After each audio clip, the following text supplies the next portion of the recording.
Jonathan Sparks is no exception. He's an attorney doing great work. He's a fantastic musician, just an all-around interesting guy, and you're really going to love this conversation on this episode of Giant TV. Let's go check it out.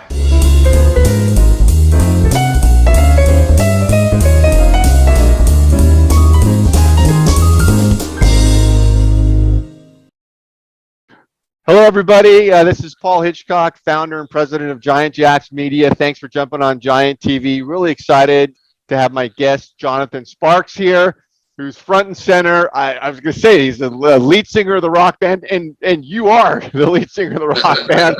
He's a rock and roll attorney, and it's got a podcast show. I want to get this right, Success Decisions in Rock and Roll. And welcome, Jonathan. Hi, thanks, man. Pleasure to be here. Yeah. And you and I were just talking offline. I want to get into this because I said I was listening to your stuff on Spotify, which is awesome. And so let me start out. You're an attorney. You're a musician. What the hell is going on? How did you get into all this stuff? You know, man, it's funny. When I was in college, my bunkmate, like in the dorm, his name was Josh, I think, and he was like a real traditional kind of frat boy, like he was rushing and everything. And we were both like, I guess, having trouble falling asleep one night. And he's like, Sparks. And I was like, what, dude? And he goes, I hate it, man. I can't fit you. Like, you just don't fit. And I was like, what are you talking about? And he's like, well, you dress like a hippie and you have like peace signs and marijuana leaves on your clothes, but you don't ever smoke pot. So what's up with that? And I was like, well, you know, I can't sing when I smoke pot, so I don't smoke pot. He's like, and you're like, you know, rebellious and lazy looking, but you're like really like an A student, you know, so you're on the honor roll. Like, what's up with that? And I was like, well, you know, I just, you know, so I was very proud. Like, that was the biggest compliment he could give me, you know, but I feel like everybody is a three-dimensional person, or, you know, more dimensions than that. And, you know, I feel like our society now and sort of, you know, the media at large is like sophisticated enough to be able to handle someone that's got, you know, different sides of them, you know, like someone can be artistic and professional and you know, think outside of the box, and that can be a positive rather than like oh well, you know, he's a jack of all trades and master of none, you know. Right. Yeah. No, well, I mean, first time you and I were talking, and we had, you know, it was just an interesting conversation, and yeah, I mean, you're just a multifaceted guy. But so were you brought up like, are your parents artistic, you know? You got the legal mind, you know, so where does this come from? You know, particular upbringing or what? I mean, I'm sure we're all, you know, molded in a great deal by the environment we grew up in. I guess, I mean, I came from I guess you would call it a broken home. It didn't feel necessarily broken. My dad, my biological father, is very artistic and stuff, and my parents sort of met in an artistic setting. They were both, I think they opened for some famous, like Neil Young or something at one point. Like, they were singer-songwriters. They played like some big Labor Party things on the Hill, like in the, I don't know, 70s or something. Yeah. My mom doesn't really tell me many stories, but the ones she mentions, I'm like, oh shit, Neil Young, you know. Wow. We know Neil Young, yeah. Yeah. So,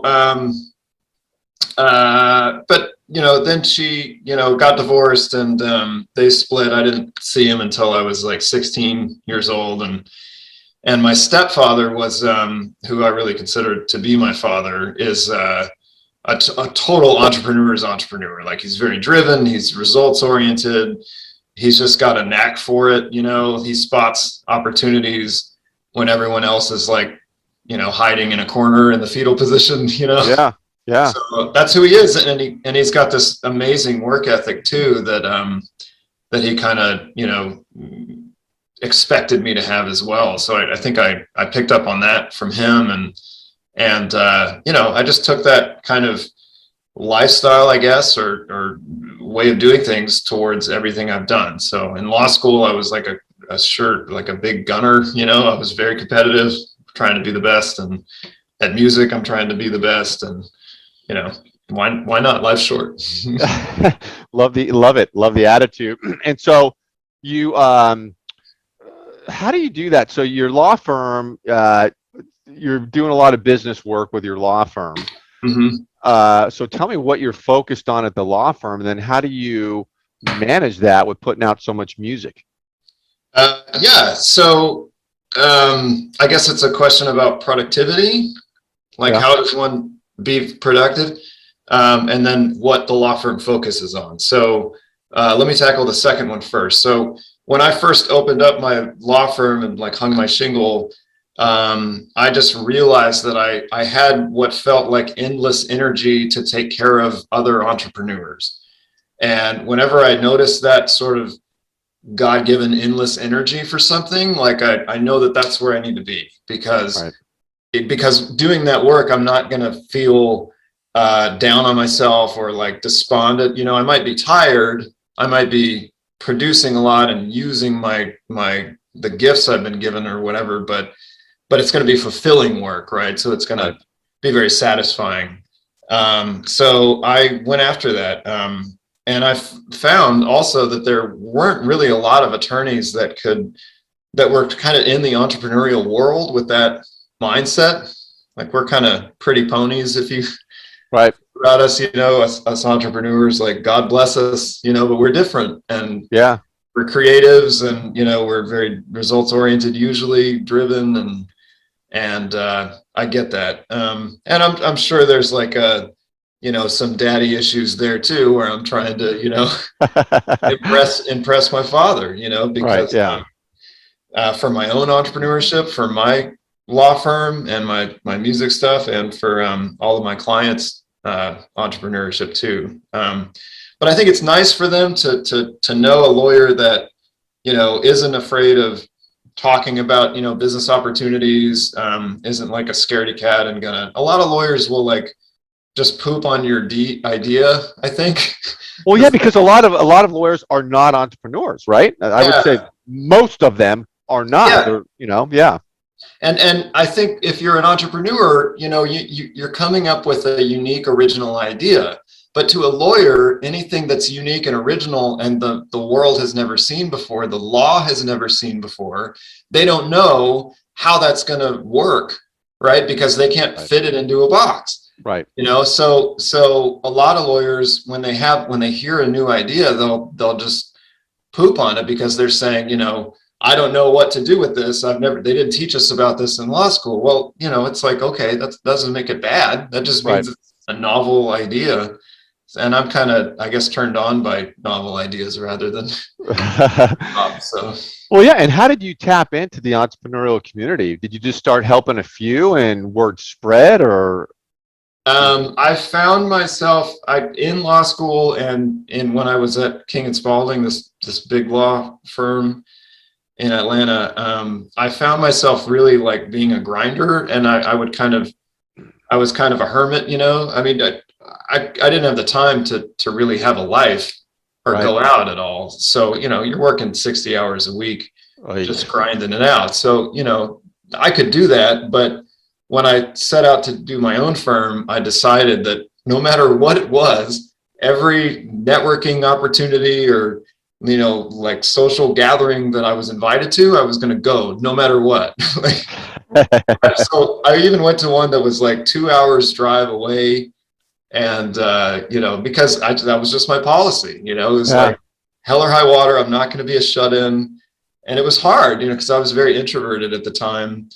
But you know, that did very well. It got me in all of these circles, you know, and I enjoyed meeting, you know, thousands of people, and from the looks of it, they enjoyed meeting me too. So it worked out really well. But you started getting clients that way then? You built your practice like that? Oh yeah, of course. Yeah, because you know, there's opportunity everywhere. You know, I mean, people are making deals and they need those deals to be memorialized in agreements, and they're unique deals. You know, they're not. It's not something that you can, you know, download a Mad Libs contract for somewhere. And I mean, I guess sometimes it might work, but you know, 9 times out of 10, you have a unique deal And unless you have a lawyer write that deal down, then, you know, you're not going to have it when it counts. It's Yeah. not going to be there anymore. Yeah. But So- your other question was about productivity. Yeah. I just did a podcast on this actually. I was telling myself the story that I couldn't possibly be any more productive than I was being when I worked for my law firm at about, 8 hours a day. Because I was like, quote unquote, so exhausted, right? I was like, Right. I had nothing left. And what I would do is I would, I'd watch TV, I'd kind of numb out, like I'd veg out, right? Yeah. And then around mid last year, I made the decision, right, to pursue music again. And in making that decision, I just said, I don't care. Like if I'm exhausted, I'm exhausted, but you only live once, and like no one's going to do it for me. So I got to go do it. So I just started doing it. And then I realized, and this is really interesting, all of the time that I was vegging out was actually because I wasn't doing what I wanted to do. You mean after work at home when you were vegging out? So So I would do that to make up for my not doing what I really wanted to do. Yeah. So that would make me feel better. But what it really made me feel better was to actually do what I wanted to do. And when I looked at it that way, I had like 3 hours, at least 2 hours a day of like open time after the kids go to sleep. Right. So like write music, record music, produce music, engineer, book live shows, practice live shows, whatever. And then I didn't need to veg out. I wasn't interested in TV anymore. I get that. I totally get that because I really do. It makes sense because you're doing something you love and you're passionate about, and something I think happens with the body when you're doing that stuff. You just get extra energy, and it doesn't feel like you're tired. It's because you really are doing something you're passionate, you love. So yeah, I know what you're talking about exactly. I felt like I entered the cheat code to life, because I thought that, an 8 hour day, we're all based on this like factory worker, 8 hour day thing, but that's really not the truth. Like you got 16 hours, man. Right. Yeah. And I think it starts with the conscious decision. Like you talked about, I've heard people say that exercising after work is less about motivation and more about a conscious decision to go and do it, and then you get into routine. I don't know. So the hardest part is going to the gym. It's not when you're at the gym, it's fine. You just get it done. But as long as it's going there instead of doing whatever else you would do. Yeah. And you're cranking out, you said, a song a month, you say, or a week? Yeah, a song a month. A month, the record industry is an interesting thing now. I mean, when we were growing up, it was about records and albums and physical record sales and all those things. Now it's about streaming, and keeping people's interest. So it's actually better, from what I found, to do a consistent release, of one song at a time. Some people do like a song a week, and I can't function at that level and do the law firm, but like a decent rock song is going to have you got drums, bass, you got rhythm guitar. That's probably 2 or 3 parts. You've got a set of takes for lead guitar. You've got vocals, you got backup vocals, and then you got something flavorful like a Rhodes piano or a Leslie cabinet or something that sounds interesting, and not to mention engineering and songwriting. So it's time consuming, and it's fun as hell, but to do more than one a month would be a stretch. Oh, hell yeah. Well, you must have a recording studio at your house, right? I do. Yeah. Although I will say that my engineer buddy from Sony Records, and he does a lot of really major acts, and it's wonderful that he helps me, but he's like, bro, you gotta go get this professionally recorded. Yeah, true artist there. It's so interesting. Yeah. I mean, you mentioned growing up, music has changed so much. It's really incredible. I remember getting those albums when we were kids, and Mhm. the thing was like a piece of gold. Remember that? Because you'd have it, you'd open it, Oh yeah, lyrics were in there. yeah, Sometimes there'd be inserts in there, and it was like getting a toy you could hang on to, and the smell of it and everything. God, yeah. I I love remember the getting those. smell. Yeah, Yeah. Remember that? G would have, yeah, different record companies would have different smells, and Tool always had really great booklets, or Pink Floyd or whatever. And we didn't have lyrics online, so if the lyrics were in the inserts, that was great, Yeah. because you Yeah. could study the art.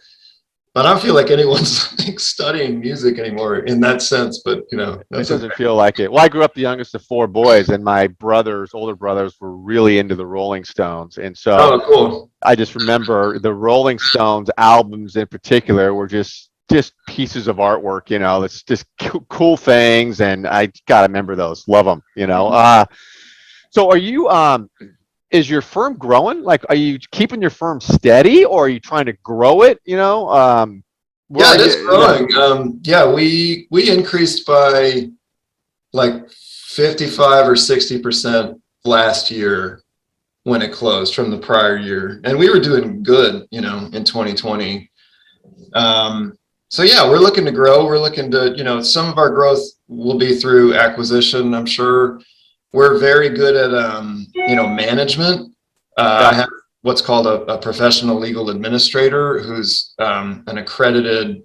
It's a special designation for someone who has learned to manage a law firm, which is quite different from like other services Yeah. companies. Yeah.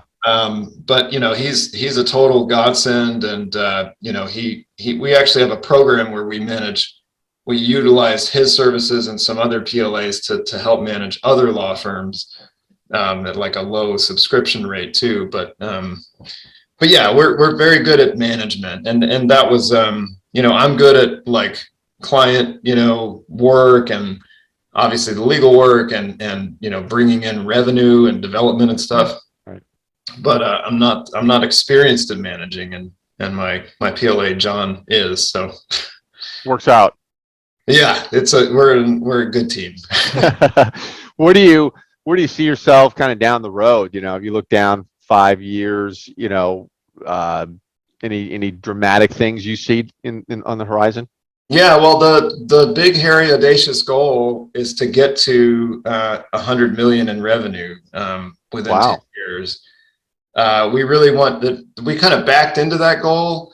When I first started, I was seeing a lot of companies that utilized LegalZoom and like Rocket Lawyer type services, Yep.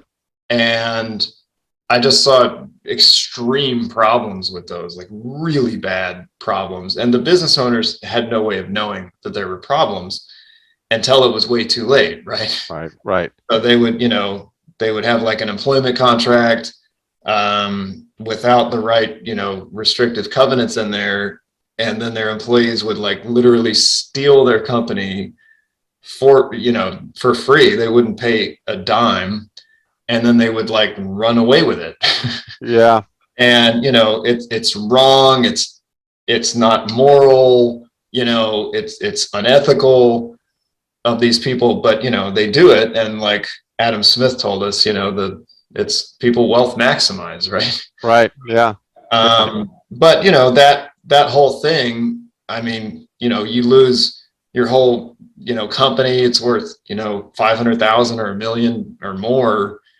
You can avoid that with like a, $1,500 well-written employment contract. It's Yeah. not a deal, but you got to do it first, and if Right. you just quote unquote hire a non-lawyer staffed company like LegalZoom, you don't know what you're getting, Right. So Right. anyway, so I was like, well, all right, so how do I make a dent on LegalZoom? Like, how do I make it hurt?